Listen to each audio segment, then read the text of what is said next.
उही त हो नि।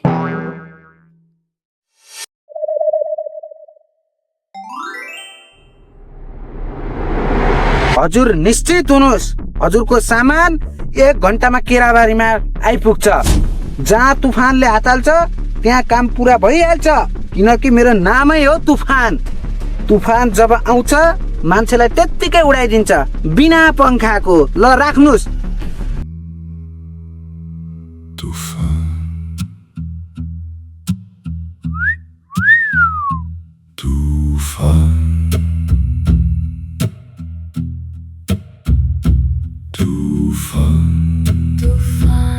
ओइ लेफ्टेन्ट, कति सुतेको? मान्छे चन्द्रमामा पुगे, कोही अस्ट्रेलिया पुगे, कोही मान्छे मोरा कामै नपाए जस्तो सुत्ने हो। के काम छ त दाजु? सुत्ने काम त सुत्दिएमा त। सुन केटा, मसँग लाखौँको माल छ। यसलाई हामीले केराबारी पार गर्ने हो भने मनक्कै कमाउन सकिन्छ। सक्छस् किन तैँले गर्न? सक्छु नि। अनि तुफान दाजु, यसमा पैसा चाहिँ कति आउँछ? हो, माललाई केराबारी पार गर्ने भने तँलाई 20,000 आउँछ। 20,000 कति रे? 20,000। 20,000? 20,000। 20,000 पाइने भए त केटोले काम गरो। यो ब्याग दिनु त मलाई। यो पुराउने काम मेरो भयो। हेर केटा, यति काम पुरा भएन भने तुफानले तेरो तुफान निकालिदिन्छ। बिना पंखाको तँलाई मैले आकाशमा पुऱ्याएन भने के भन्छ भन्छ भन्ला। ल दाजु, तपाईँ ढुक्क हुनु। केटोले केरागारी माल पुरायो। तुफान ढुक्क भयो, काम भएन भने तुफानले जानेछ फेरि। पैसा आएन मैले नि आम्यो। ओहो, घरमा कार्यक्रम राखेको थिए, मितिनीलाई भन्न त भुसुक्कै बिर्सेछु। अब फोन गर्न पर्यो। मितिनीज्यूकोमा कार्यक्रम थियो, यस बेलासम्म केही खबर छैन।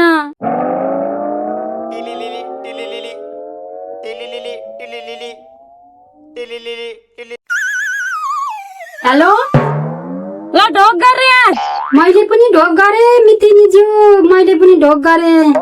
जिउँदै हुनुहुन्छ? सास चलेकै छ के रे मितिनीज्यू? अनि तपाईँ नि? ठिक छ नि। अनि के भयो त? तपाईकोमा त खानपिन कार्यक्रम थियो नि। लौन नि, म त खबर गर्नै बिर्सेछु। गाउँका सबैजनालाई बोलाएर आइहाल्नुहोस् त। बिहानै तयार भएर बसेको। हिँडिहाल्नुहोस्। ल त नि, ल मितिनीज्यू, ल म हिँडिहालेँ।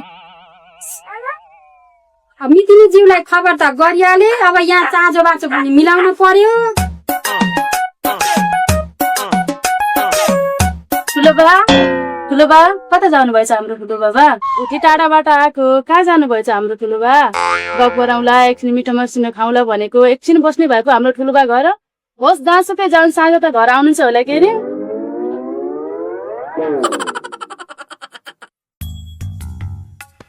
ओए बहिनीहरू, के गरेछौ? देखि न हौ, हेर त कति धेरै बिउ खायो मेरो यो अनिगालको बिउ।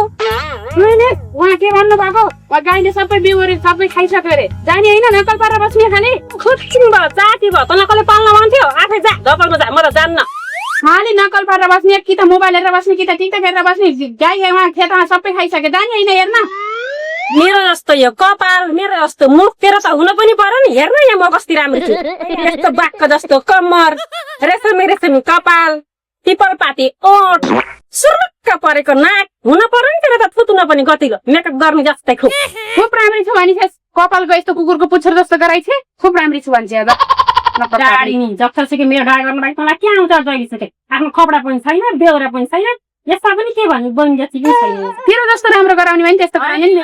दिदी बहिनीको के को झगडा चलिरहेको हो? के हुनु नि यो डाडेले मेरो यस्तो रेशमी कपाललाई? कथेर के भनिस्, कथेर के भनिस्? होइन, दिदी बहिनी किन झगडा गरेको? मिलेर बस्दा राम्रो नि। मिल्ने यस्तो त बेहोरा पनि हुन पर्यो नि। यस्तो हुन पर्यो त बेहोरा। खुब छ तेरै बेहोरा। उहाँ खेतमा आएर बाली भइसक्यो, गाई आएर अब डाँडतिर आउने होला नि। तेरै छ बेहोरा, खुब तै चाहिँ भइस मारानी। यस्तासित बोलेर हुन्छ? म त गएँ उहाँ बाली धपाउन। तेरै त हो, मेरो गाई होइन केही नै तिराए तँलाई तिराउँछ। ए साँच्चै म त बिर्सेछु। म त एउटा खबर लिएर आएको, तपाईँहरूको झगडाले भन्नै बिर्सेछु। होइन के खबर लिएर आएको? भन्नुहोस् न के खबर हो? आज मितिनीज्यूकोमा कार्यक्रम छ, सबैजनालाई भन्दै आएको। तिमीहरूलाई नि भनेर जाऊँ भनेर आएको नि। आज भव्य रमाइलो हुन्छ ते। होइन तँ पुच्चे चाहिँ कता गयो? झन् त्यसलाई छिटो केराबारीतिर लिएर आइज।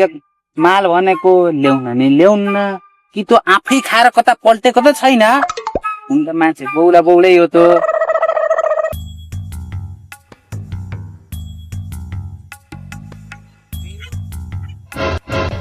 यहाँ त पुलिसको चेकिङ पुरो छु त। झोलामा अब लाख लाखको माल छ। त्यो माल जसरी नि केरागारी पुगाउनु पर्यो, कसरी पुगाउने हो त? हेर त केटा, किन भएको? छोप त त्यसलाई, छिटो छोप छोप छोप छोप, त्यसलाई छिटो छोप त, छिटो छोप।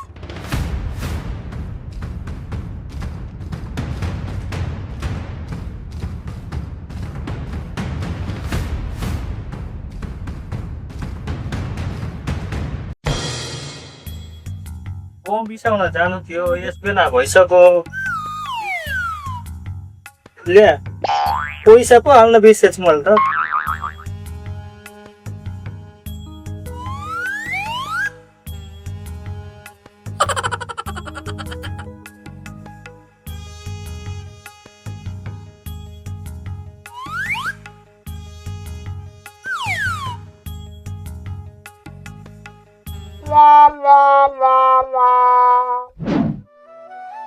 बहिनी, ए बहिनी, तपाईँ एकछिन घर बस्नु भएको त? यो रोटी खानु मन लागेको थियो।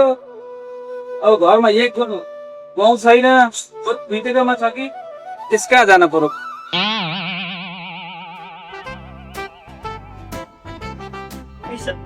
हालियो, अब गाउँसम्म जानु पर्यो। आज बारी ढेँडो खानु पर्छ। ओहो मिचु, यहाँ एकजना भर्खर लौरेर आएको केटा देख्नु भएको थियो? ओहो, देखिन नि मिन्जु। हिँड्छौँ केटा। भाइ भन्नुभयो होला, केटा भन्नुभयो होला, हतार सिधै बस। मेरो काम यहाँतिर जान्छ, म त हिँडेँ। ओहो साथी, कता हिँडेस् त नि बरा बोकेर? मिलतिर हिँडेको नि गाउँ पिसाउन। ए ल पिसा त सानो सल्लाह गर्नुपर्ने थियो। होइन, भारी नै बिसाउन बनिस् त। के सल्लाह हो? छिटो बन, मलाई मेलतिर जान हतार भइसक्यो। सल्लाह त के हुन्थ्यो र साथी? साह्रै रोटी खान मन लाएर तेरा पिठो माग्न आएको नि म त। ए भनेको छिटो माग्न आए। मेरा पनि पिठो सिद्धेर भर्खर गाउँ पिछाउन मेलतिर जान लाग्छु। बरु यसो गरौँ, त पनि मेरो साथमा मेलतिर हिँड, मै फिल्मलाई बरु हिँड। भारी छ क्या? एकदम भारी छ नि। ल केटा, ड्युटी भात खाए जस्तो गरेस्। यहाँ तस्करहरू छिरिरहेको छ।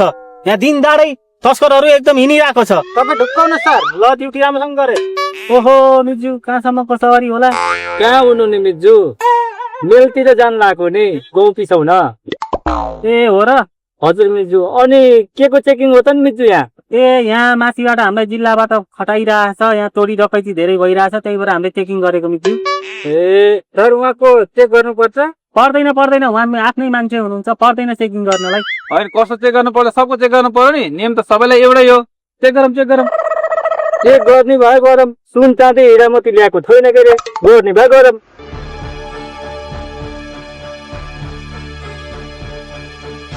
ओहो सर, यहाँ त गाँजा पो छ त। यो त गाँजा नै हो सर। के हो मिजु? आफ्नो मान्छे होइन, चेकिङ नगरेको तपाईँ त दिन डाँडै गाँजा रस्कर गर्दै हिँड्नुहुन्छ त। के हो मै 3 छक परिरहेको छु यहाँ। तँ त मलाई फसाइदिए जेलको भात खुवाउने भएछ, खत्तम पारेछ। कहाँदेखि आयो? खोइ कहाँबाट आयो, मलाई पनि थाहा छैन। लो, यो गर्मी आइले सडाउने भयो मलाई। यस्तो दिन डाँडै यस्तो काम गर्दै हिँड्नुहुन्छ? हल्दा साहब, समाचार लिएर हिँडिहाल त।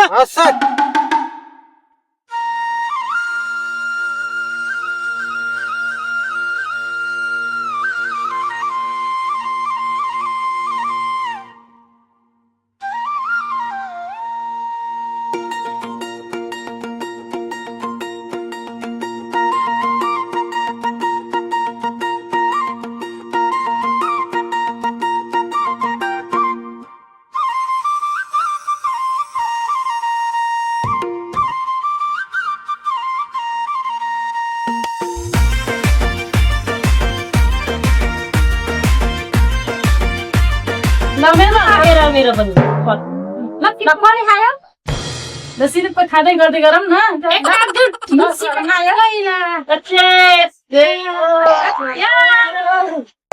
त्यो केटा त्यहाँ के भइरहेछ हिँड्दा जाउँ त यसो बुझ्नलाई ओहो दिदीहरू के को चर्ती गला हो यहाँ के भइरहेछ यहाँ के हुनु र सर इन्जोय